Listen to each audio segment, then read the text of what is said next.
JUAN Logan, Creating and Collecting, is an exhibition that offers rare insight into an artist. It is an opportunity to witness the artist's mind and spirit through his work, but also through the works of other artists that he has collected in the Logan family collection. A native of Nashville, Tennessee, Logan now lives and works in Belmont, North Carolina. He is the conservation manager at the Wallace Simpson Whirligig Project, which is restoring 31 large-scale sculptures created by artist Simpson for the city of Wilson, North Carolina. This exhibition also offers special insight into the artist. The viewer is able to enjoy the art Logan himself loves from his own collection, from artists as diverse as Louise Bourgeois to Jim Dine, from Robert Rauschenberg to Jasper Johns.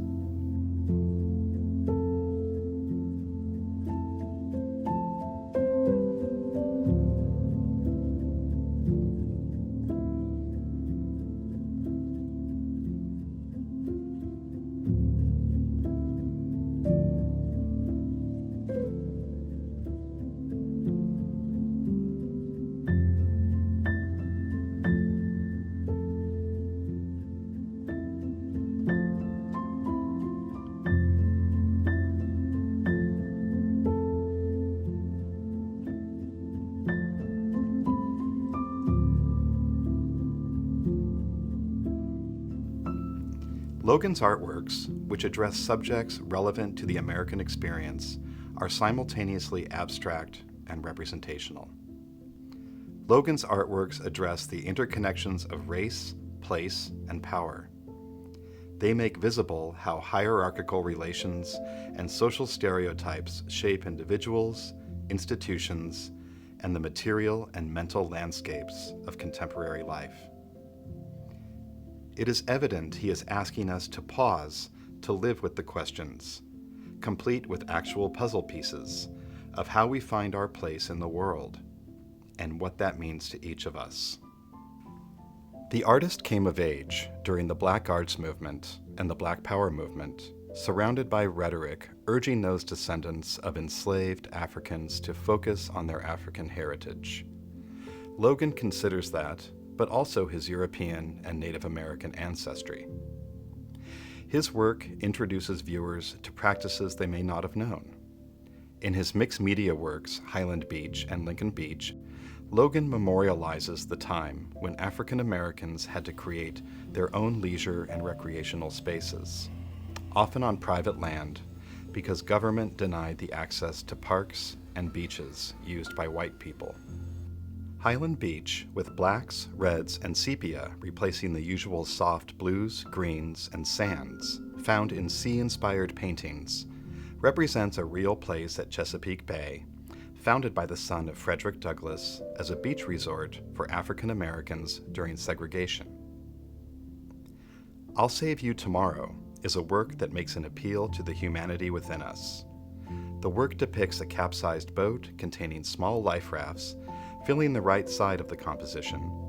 To the left, a cross, symbolizing the Red Cross, the major humanitarian response group for displaced people, is thinly veiled by a sea of white pearls and surrounded by silhouettes, people waiting for help. Pieces of lottery tickets further dismantle the idea that someone else will save you. The lottery promises financial security, but the chance of winning it is extremely small. The title references the horrors that resulted after Hurricane Katrina struck New Orleans, and sources of help were slow to arrive. While inspired by Katrina, it also speaks to the larger human experience of trauma and a desire for help. When we truly need someone, but they cannot or will not take the time or make the effort to help or save you. When I made I'll Save You Tomorrow, I was exploring the idea of how we, even on an individual basis, often look at and talk about friends, family, those who we believe we can depend on. But often when we ask for help, they say, well, I would love to, but I really can't do it today.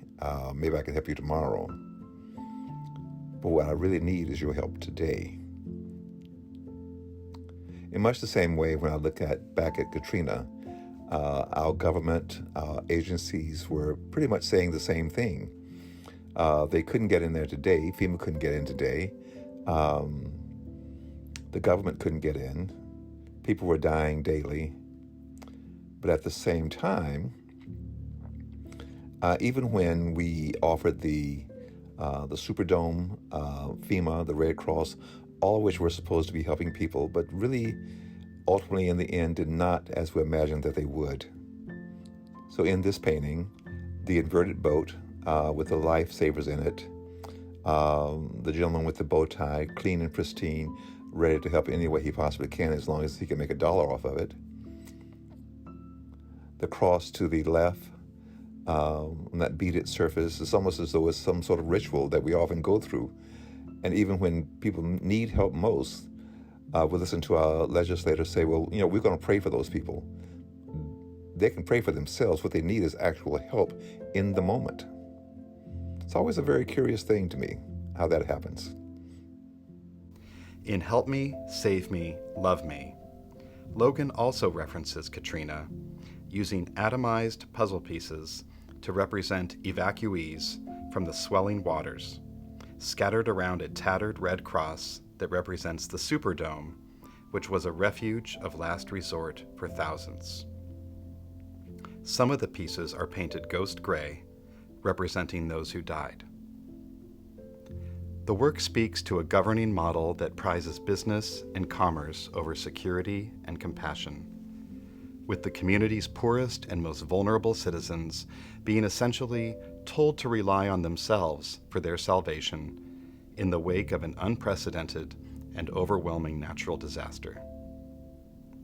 In his work, JUAN Logan addresses American culture as a whole, asking probing questions and commenting on what his own investigations have revealed. He shares his awareness of constructs, injustices, and hypocrisies that define the world in which we live. The viewer explores those questions and is prompted to take ownership of a role aimed at improving the world. In Help Me, Save Me, Love Me, also looking at Katrina, generally speaking, when I look at that painting, I'm imagining that it was like this huge puzzle that had been taken apart that can't be put back together again. And that whole notion of using puzzles was sort of based on looking at the people waiting outside the Superdome, waiting to get inside. And while it was that overhead shot, and while you couldn't recognize individuals, you could see all those bits and pieces of color that represented them and their belongings. And in blowing it up, it actually did pixelate into what looked like puzzle pieces. And again, looking at that big red cross, you notice that people are sort of migrating around it because that Red Cross became the Red Cross, the agency, the Superdome, and FEMA. Again, all of which were supposed to help people, but in the end, did not as we imagined that they would.